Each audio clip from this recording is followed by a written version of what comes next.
Okay, thanks. So we do have a quorum this morning, so I will call to order the Finance and Risk Management Committee meeting. We do not have an on-site packet this morning. Additions and revisions to the agenda, no announcements. So we did have the minutes in our packet from the last meeting. If you need a few minutes to review, do I need to amend our agenda here? Okay, so actually, I would like to go back for a moment. I didn't know if we could just pass on it when we got there, but in our unfinished business, we have a review for a licensing fee increase, and I'd like to maybe consider A motion. Andrew Goldsmith, board member, I move to approve the agenda as amended, where we will table the licensure fee increase proposal till next year. Thank you. Second, Sharp. Great, we have a motion and a second. Is there any discussion? All those in favor say yes. Yes. Anyone opposed, no.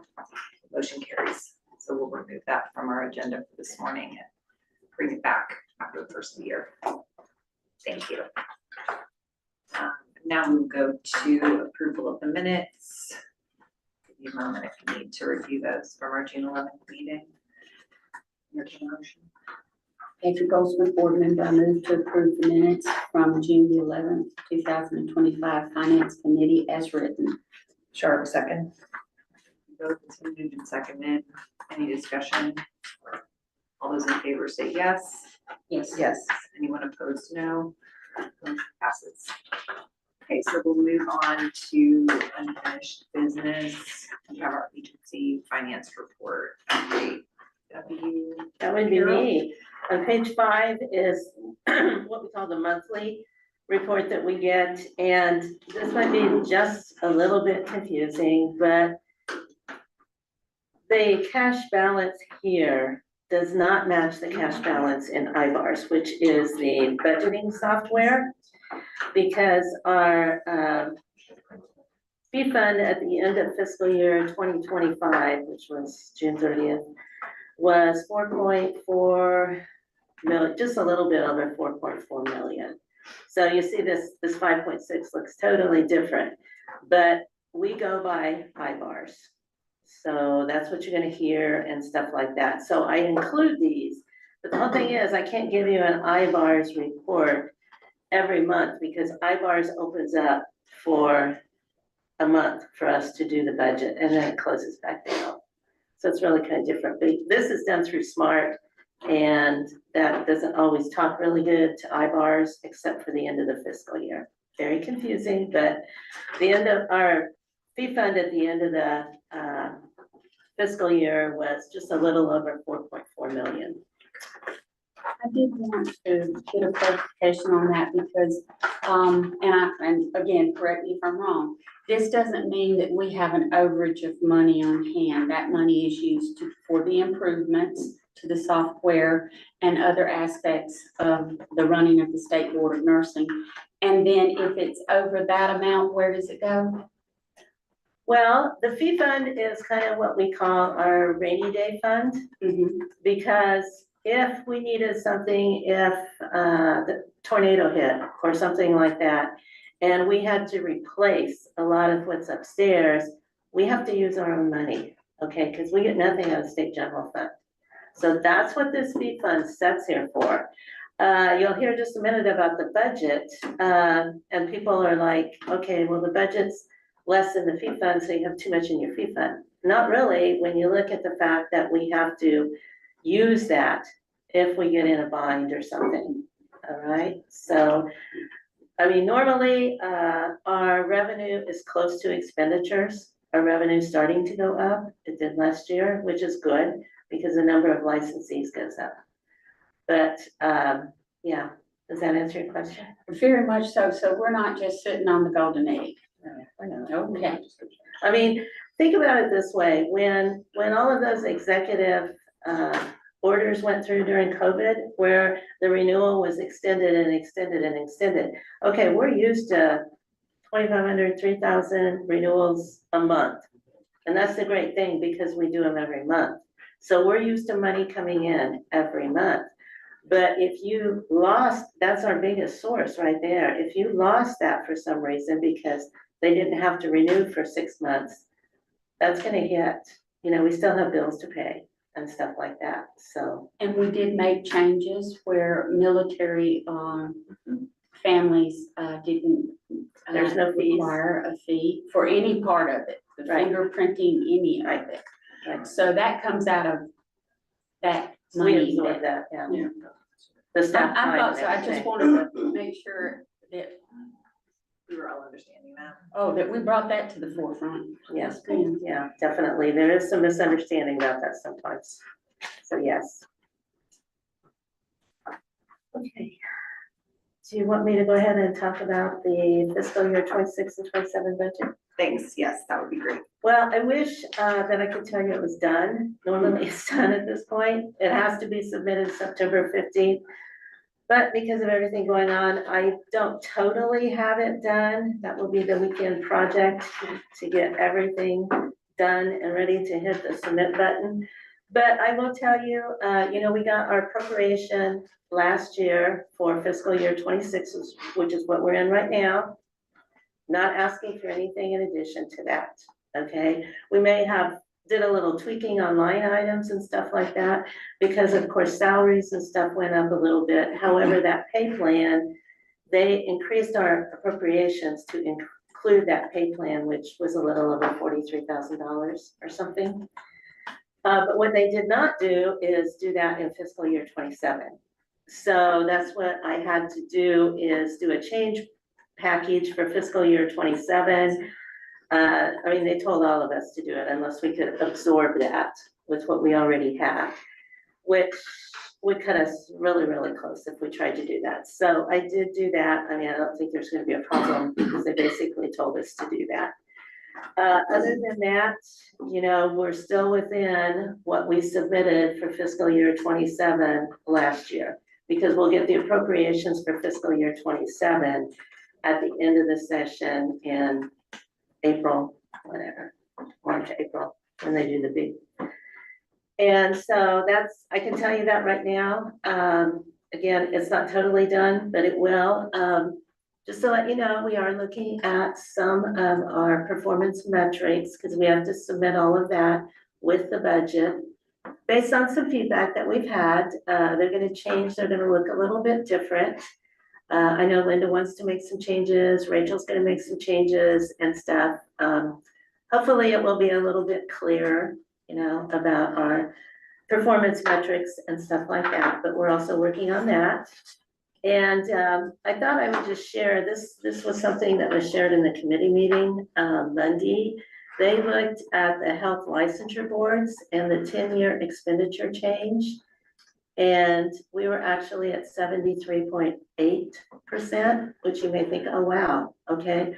Well, pharmacy was 120%, optometry was almost 95%, BSRB was 85%, and then we came in, and then dental is 45%, and healing arts is close to 35%. So we're definitely not at the top of that as far as our expenditures increasing, and probably out of most of those boards, we're the most automated. I would say, very close to it anyway, and that, you know, that takes money to stay automated, the IT and stuff, because I will tell you the software, like the maintenance and all of that probably goes up every year. But if we were to take all of that away, the services would greatly change that the customers are used to. Well, you're always looking to improve the process and get the software and the security. Yes, And, security. is a big You're thing. always forward thinking on that. Yeah.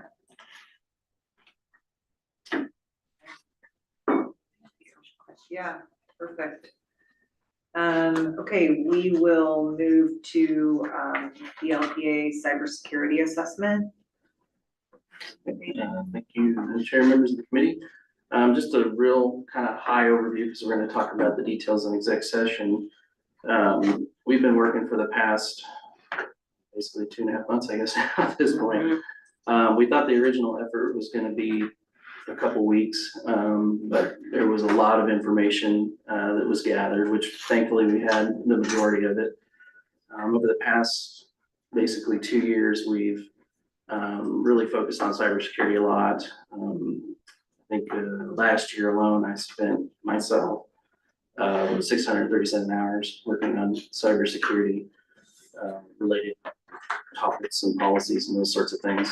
We've been working with Nathaniel Kuntz, the one who came to our strategic plan meeting.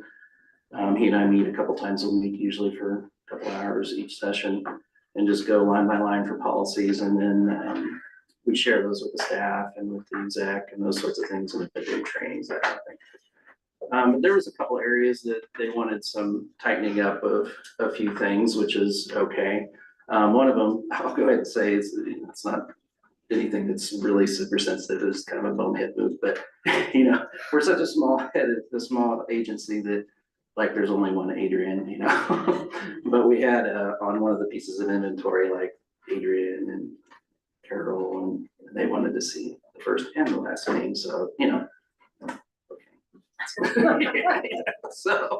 that's, you know, that's, Okay. point taken, you know, so that was like, okay, and that, you know, that's fine. But we did pull, for the first round, we pulled 267 pieces of information, for them, and then the second round, we did another 125, so we pulled 392 pages, or 392 pieces of evidence for them, so I think just that in of itself, it's anywhere from 1 page to 250 pages each, so, it was a long list of things, but I think generally we're pretty impressed with the way that we've really focused and gave us some nice comments in there, so we report that next week, I guess, to the committee. And just kind of a little figure that I shared with them just to show how much of an effort, you know, that the top of the Capitol dome is 304 feet. And so if you took every piece of our information and stacked them end to end, you know, lengthwise, we would at least go up 4.5 times. So that's how much stuff that we've, you know, been working on the past few years. I haven't calculated how many hours I did this year yet, honestly, but it's probably up there somewhere. Your wife would probably be. Yeah, and it is incredibly important. I was, you know, it's the one thing you don't really see, like, right, until it's not available. And I was at a technology conference for our document management system here a couple weeks ago. And right when I got, it's state of Nevada, it's public. Right when I got there, like their news was all like, oh, the state shut down, you know, and I started getting messages from their board of nursing because they know I'm kind of interested in that stuff, and said, hey, like, you'll probably see while you're here.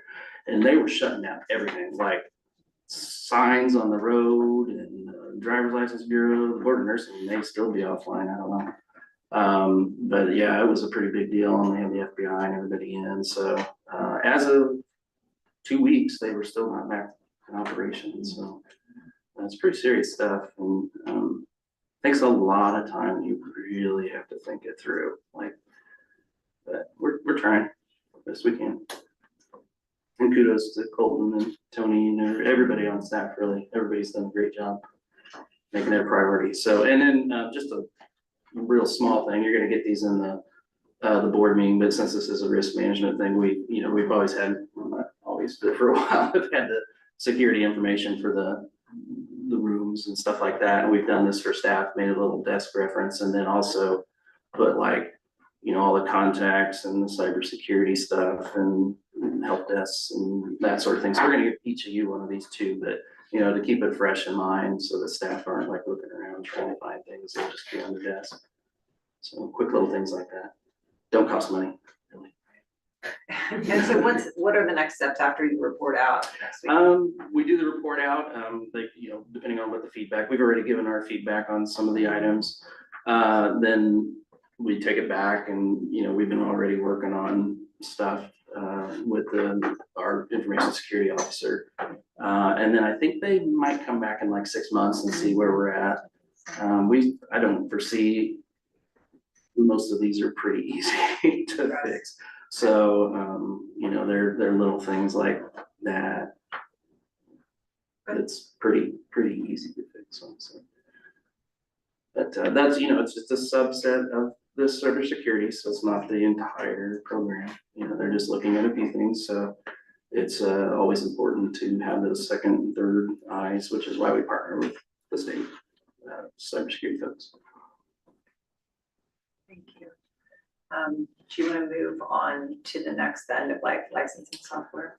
Sure. As you know, we've been working on the Evoke, what we call Evoke, that's the name of the system automation platform, for the discipline and investigative component. That's going really well. Staff's done a really great job working on it.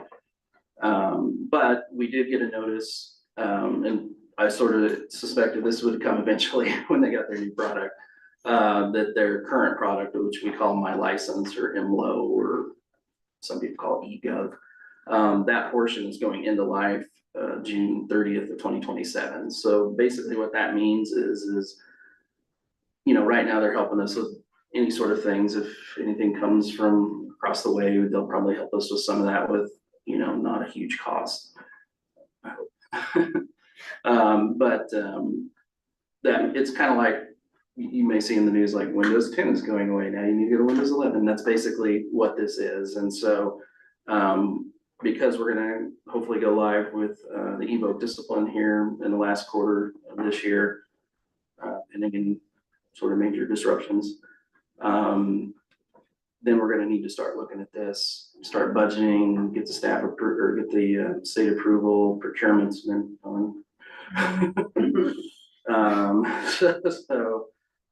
You know, there's a lot of steps that have to happen. This is not an overnight thing. It's the full migration of at least the licensing portion. And so we'll have to do, you know, data testing, security testing, ADA accessibility testing.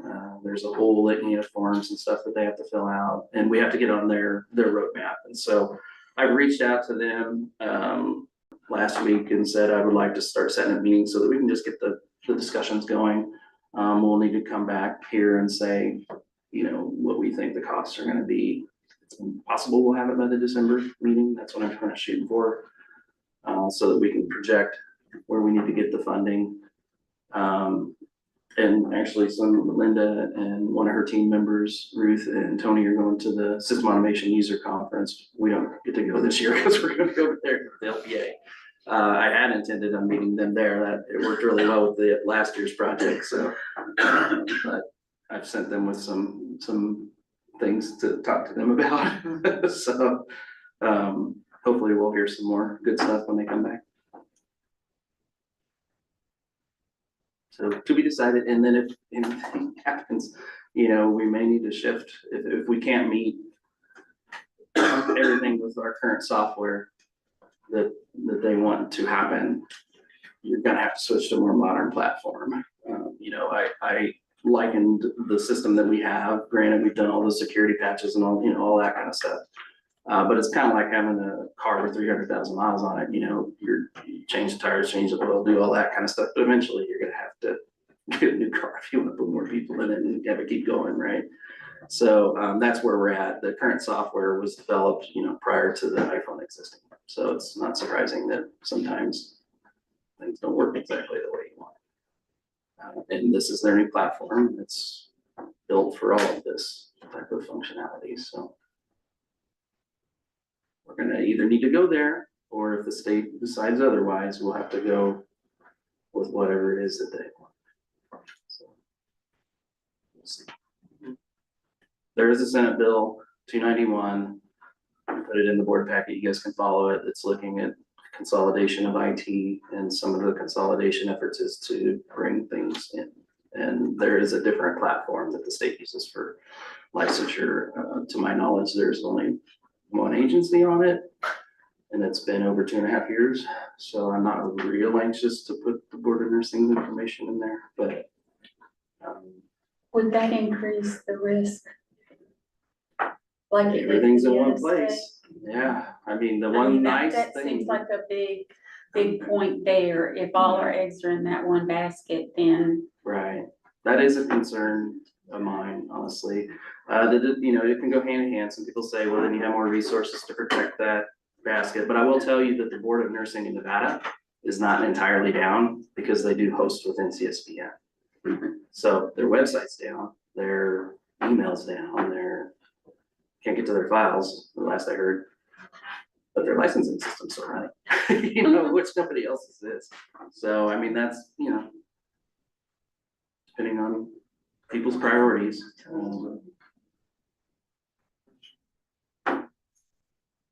So we'll proceed on, as long as everybody's okay with it. And I'll bring proposals hopefully to the next meeting if we know. If not, it might be the one after. Thank you. And then Carol, just the 5-year combined statute and regulation review process. Yeah, and all of you probably heard this in other committees too, but if you look at page 20, what we actually did is take how we used to do the 5-year review for statutes and regulations and combine it with the regulation review that we have to do every 5 years and then report back to the legislature. We're combining it, so we don't have two different things to do here. So actually on page 27 is a list of the ones that this committee has to look at. And some of them we put for 26, 27. And how we thought we would do this is the ones for 26 have to be done in the calendar year 26. You as committee can decide which ones you want to do when and stuff like that. So I thought, if this is okay with you, that what I would do is put this list in here for December. And then you can decide, okay, maybe in March, we want to look at the following, and I can have them in your packet and stuff so that you can review it, if that's how you want to do it. That's how some other committees are doing it. that sounds like a plan. That's what I'll do. Thank you.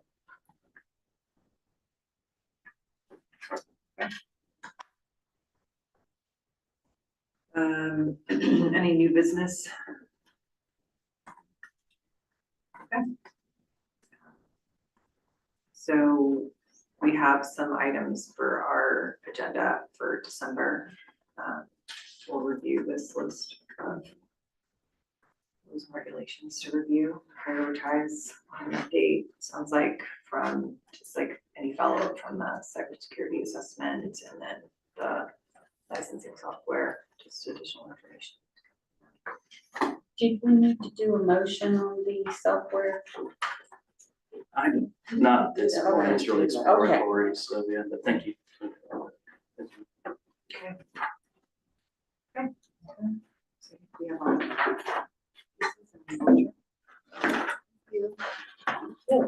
Thanks, Bolton. Thanks, Golden.